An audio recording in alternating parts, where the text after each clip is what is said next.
I never thought my life would shatter on a Tuesday. 8 years, that's how long I believed in the fairy tale Jessica and I had built together. 8 years of thinking I'd married my soulmate, my partner, the woman who'd stand by me through anything. I'm Mark, 35 years old, and I've spent the better part of a decade working construction management, pulling 12-hour days in the Arizona heat, building office complexes and shopping centers so my wife could have the life she deserved. Jessica is 33, beautiful in that effortless way that turns heads in grocery stores. She works part-time at a marketing firm downtown, or at least that's what I thought she was doing with her days. We never had kids. "I'm not ready," she'd say whenever I brought it up. "Maybe next year." Next year became the year after, then the year after that. I stopped asking. Looking back, I should have seen the signs. The distance that crept between us like morning fog. The way she'd turn her phone face down during dinner. How she'd suddenly developed a passion for yoga classes that ran late into the evening. The cold shoulder I'd get when I reached for her at night, her body turning away from mine like I was a stranger. But I was working so much, I told myself it was normal. Marriages go through phases. People get busy. I was building us a future while she was apparently building something else entirely. That Tuesday, a monsoon rolled through Phoenix earlier than expected, turning the job site into a muddy mess. My foreman sent everyone home by 3 o'clock.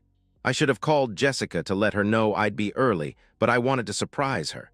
Maybe we could grab dinner somewhere nice, talk like we used to. The house was quiet when I walked in. Jessica's silver Honda was in the driveway, so I knew she was home.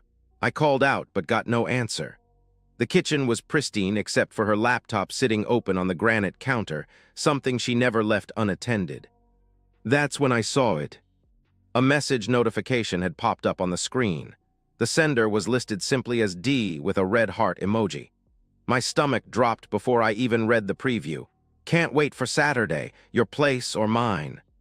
My hands trembled as I touched the trackpad. The laptop wasn't locked. The message thread opened and my world imploded. Months of conversations. Months of flirtation, explicit photos, detailed plans about when I'd be at work. This wasn't some emotional affair or recent mistake. This was calculated, ongoing, systematic betrayal.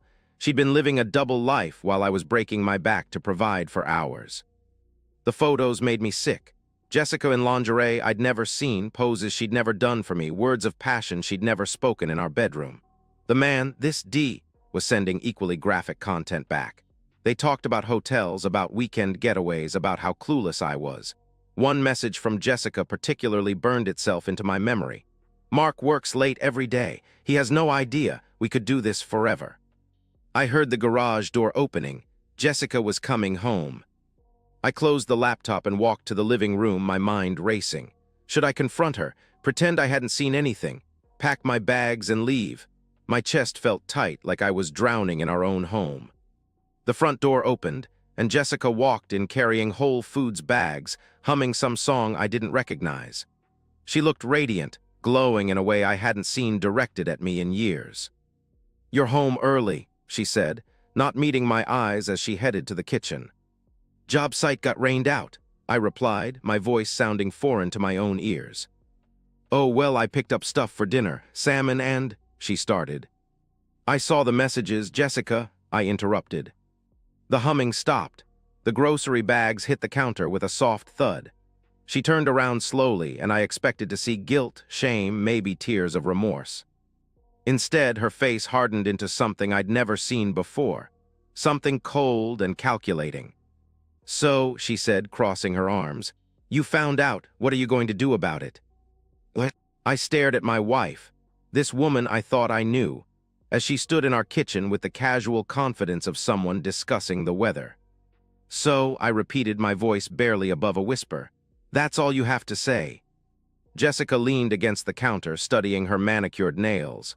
"Mark, let's be realistic here," she replied coolly. "You want to have a meltdown about this? Go ahead, but let me save you some time and explain how this is going to work." The clinical way she spoke sent chills down my spine.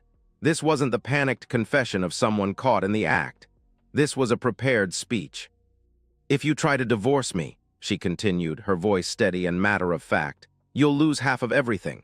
This house, your savings, your precious truck sitting in the driveway. Arizona is a community property state, Mark. The laws favor me." She paused, letting that sink in.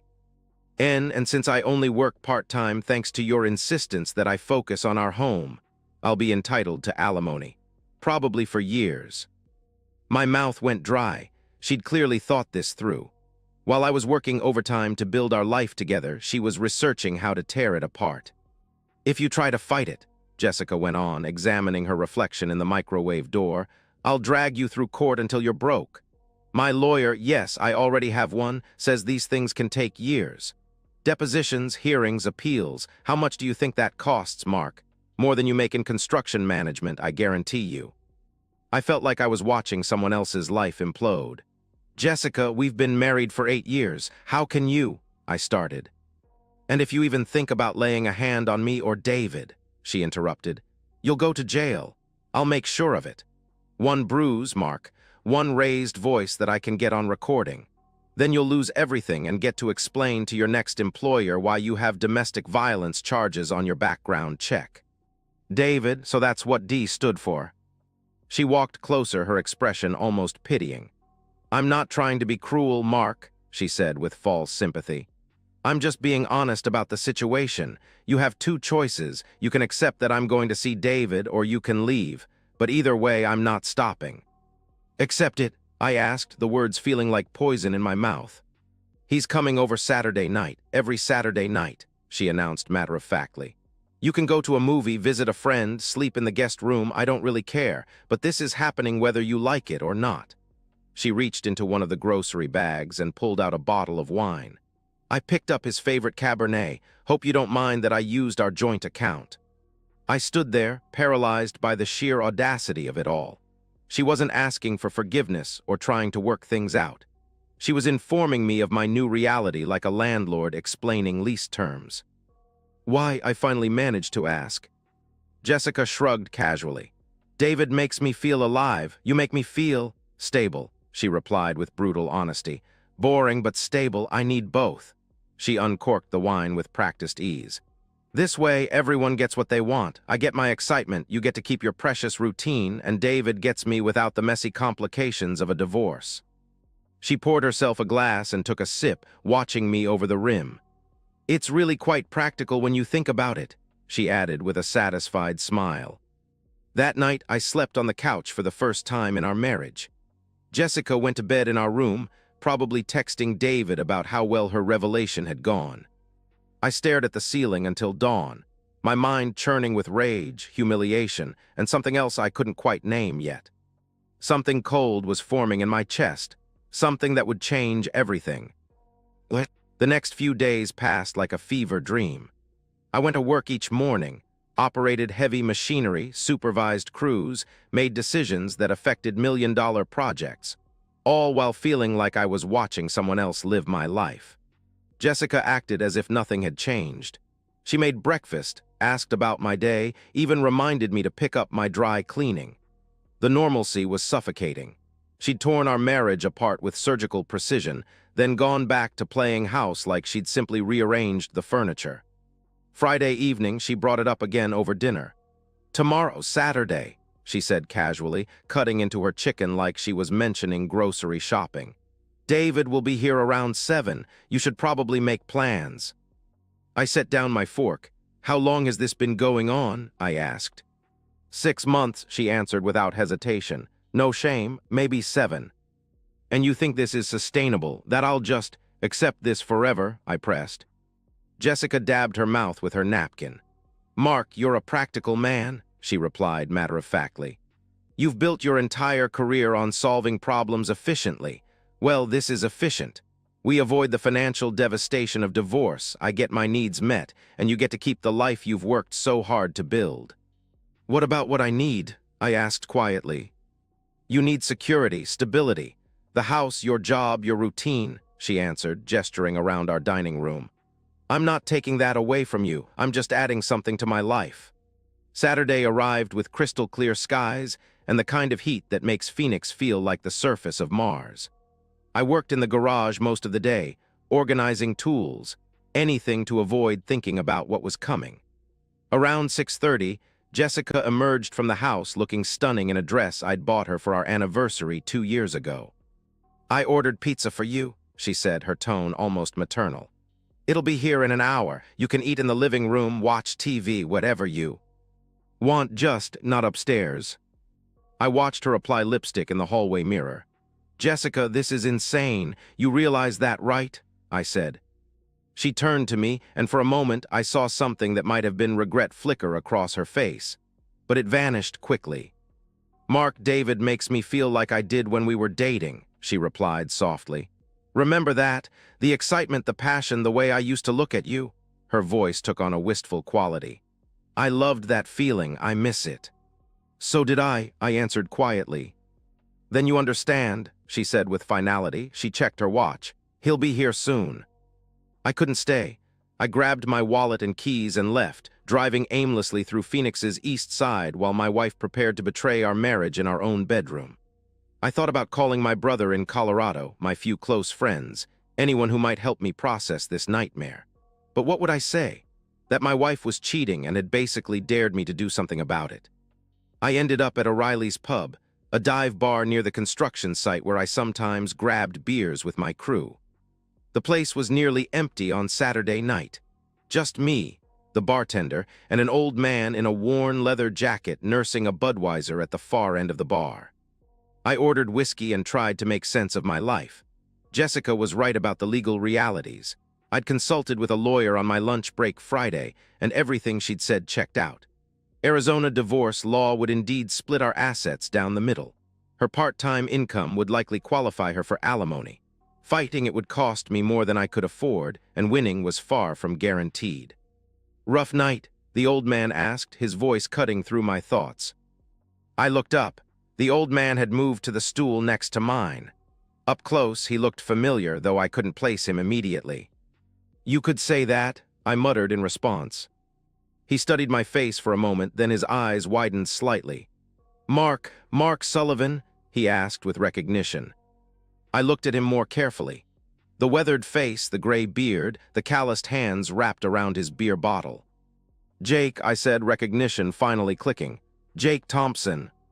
My father's best friend nodded slowly. "I'll be damned," he replied. "What?" "Jake Thompson. I hadn't seen him since my father's funeral 5 years ago, and even then he disappeared before I could talk to him properly. Dad used to tell stories about their time together. Military service, construction work, adventures that always seemed to end with Jake pulling Dad out of some kind of trouble. "Jesus, kid, you look like hell," Jake said, signaling the bartender for another round. "What's eating at you?" I hesitated. Jake had been Dad's closest friend, but I barely knew the man. Still, something about his presence, steady, unshakable, made me feel like I could trust him, or maybe it was the whiskey. "Marriage problems," I said finally. Jake nodded knowingly. "Been there," he replied with understanding. "Want to talk about it?"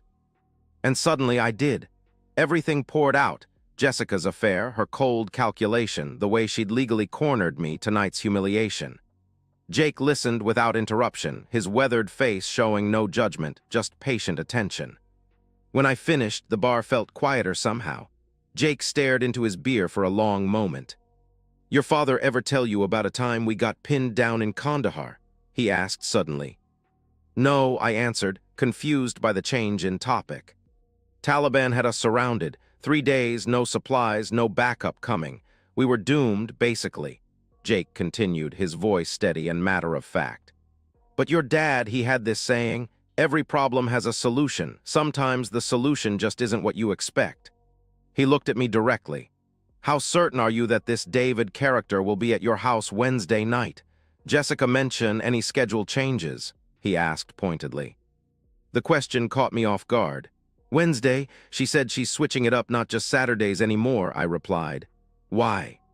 Jake finished his beer and stood up. "Work late Wednesday, stay at the job site until at least 10, he instructed firmly. "Make sure people see you there, remember you being there." He pulled on his jacket.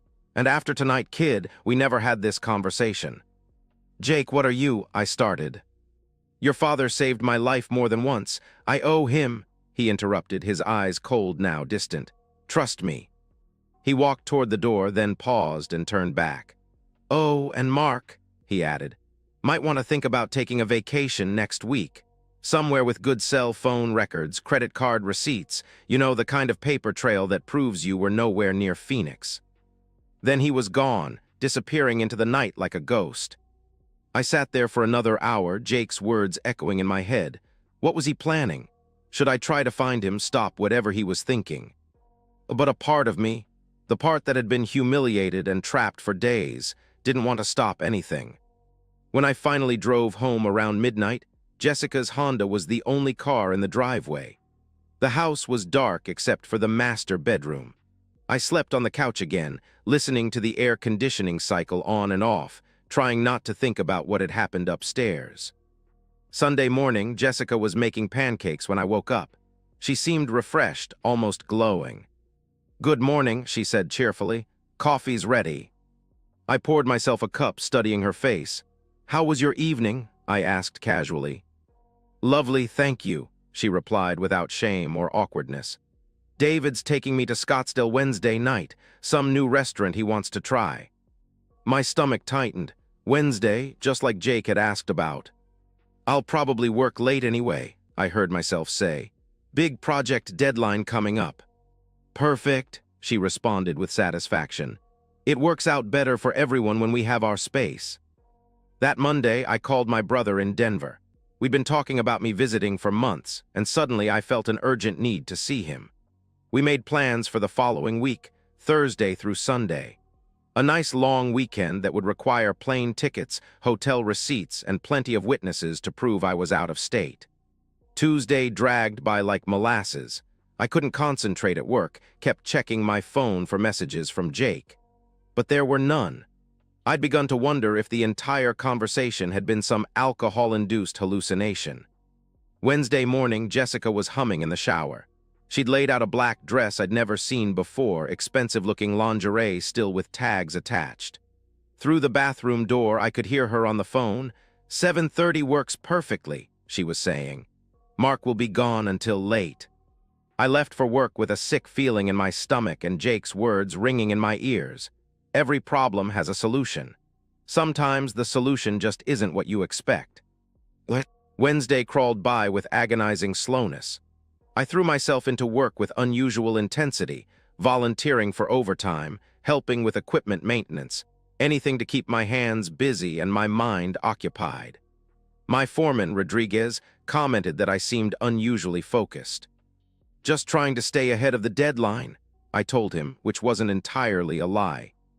Around 6, I texted Jessica, "Working late tonight, don't wait up." She responded with a simple thumbs-up emoji. No curiosity about when I'd be home, no complaint about my absence. She was probably relieved. By 8 o'clock, most of the crew had gone home, but I stayed behind with Rodriguez and 2 others, organizing materials for Thursday's concrete pour. I made sure to have conversations, to be seen, to be remembered. If anyone ever asked where Mark Sullivan was on Wednesday night, there would be witnesses. At 9:30, my phone rang. Unknown number. "Don't go home tonight," Jake's voice came through, barely above a whisper. "Stay exactly where you are until I call you back." The line went dead before I could respond. My hands were shaking as I put the phone back in my pocket. Rodriguez noticed my expression. "Everything okay, Mark?" he asked with concern. "Yeah," I managed to say. "Just family stuff." We worked until 10:15. I helped load the last of the equipment, locked up the site office, and sat in my truck in the empty parking lot, waiting. The desert night was clear and cool, stars visible despite the city lights. I tried not to think about what might be happening at my house. At 10:47, my phone rang again. "It's done," Jake said simply. "Go home now, act surprised."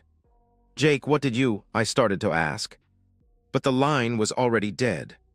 The drive home took 12 minutes that felt like 12 hours. My street looked normal, quiet houses, porch lights, the occasional dog walker. But as I turned the corner onto my block, I saw them.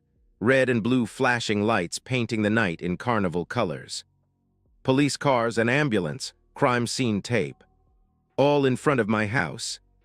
I parked 2 houses down and walked toward the chaos on unsteady legs.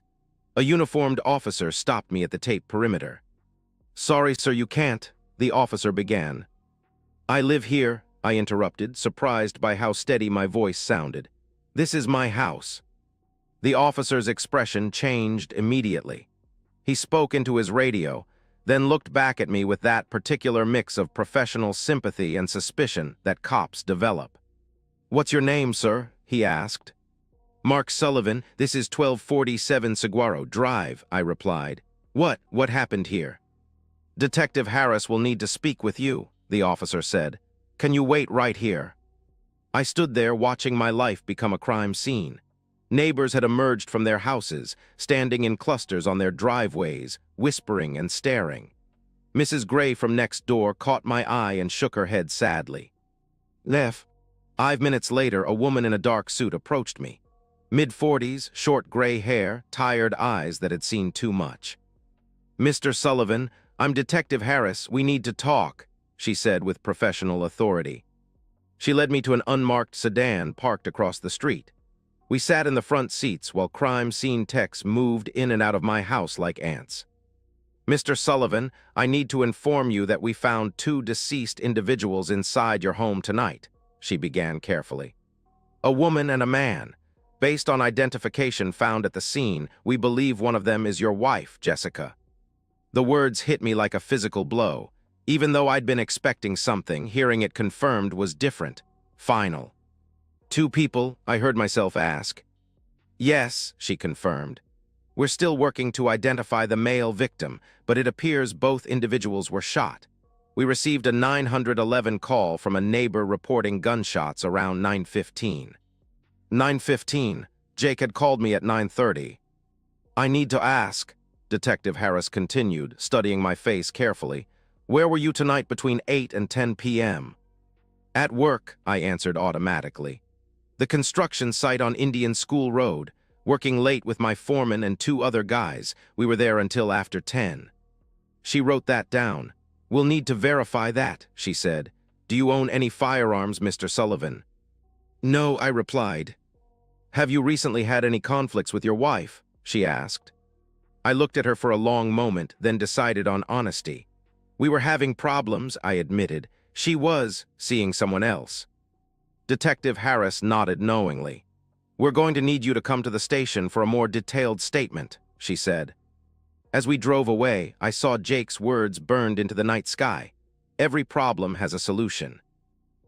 The police station at midnight felt like purgatory. Fluorescent lights humming overhead, the smell of stale coffee and disinfectant, the weight of everything that had changed forever pressing down on my shoulders. Detective Harris led me to a small interview room where her partner, Detective Bowen, was waiting. He was younger than Harris, with the kind of aggressive energy that made me uncomfortable. They offered me coffee, which I accepted more for something to do with my hands than because I wanted it. "Let's start from the beginning," Harris said, setting up a recording device. "Tell us about your marriage." For the next 3 hours, I told them everything. The distance that had grown between Jessica and me, my discovery of the affair, her cold ultimatum, the humiliation of the past few days. I was brutally honest about my feelings, the rage, the helplessness, the desire for some kind of justice. "So you were angry," Bowen said, leaning forward.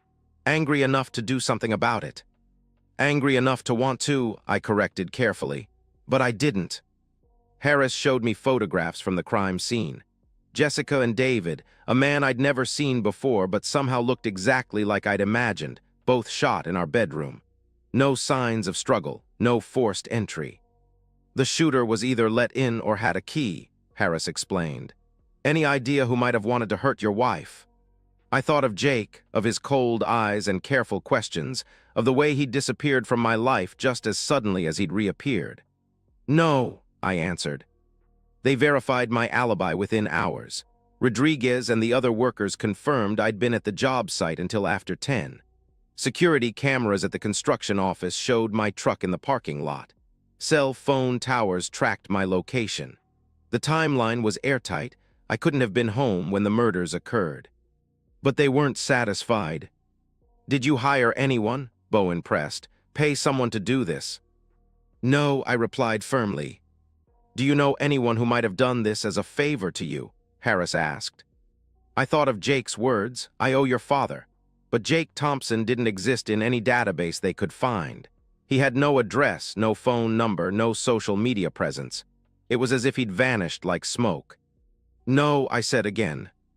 They released me at dawn with instructions not to leave town. The crime scene tape was gone from my house, but I couldn't bring myself to go inside. Instead, I checked into a motel and slept for 14 hours straight. The investigation continued for weeks. They found no murder weapon, no fingerprints, no DNA evidence that led anywhere. David's family was devastated. He'd been a successful real estate agent with no known enemies. Jessica's family blamed me, of course, despite the airtight alibi. The case went cold within a month. I sold the house, quit my job, and moved to Denver to be closer to my brother. I started over with a new construction company, bought a small apartment, tried to build a different kind of life. Sometimes I'd find myself searching online for Jake Thompson, but there was never anything. No military records, no social media, no obituaries or address. Listings, he'd been my father's best friend for decades, but apparently he'd existed only in the shadows, only when needed. 6 months after the murders, I was drinking alone in a Denver bar when I raised my glass to the empty room and whispered, "Thank you." No one answered, but I knew somewhere out there Jake Thompson, or whoever he really was, had heard me. I never tried to find him. Some debts are paid in silence, and some ghosts are better left undisturbed. Jessica had been right about one thing. Every problem has a solution. She just hadn't expected the solution to come from a man who didn't officially exist, settling a debt to a dead friend by eliminating the people who had trapped his son in hell. The last thing I threw away before leaving Phoenix was the lingerie Jessica had bought for David. The tags were still attached. Some ghosts you don't question. And so, we've reached the end of today's story. Was it what you expected, or did it take a twist you didn't see coming? I'm curious to hear your thoughts. Share them in the comments below, and let's get a conversation going. If this story kept you hooked, make sure to hit that like button. And if you're new here or just haven't subscribed yet, now's the perfect time to join our community. I bring you fresh, captivating stories every day, so click that subscribe button and turn on notifications so you never miss out. Thanks for watching, and I'll see you in the next one.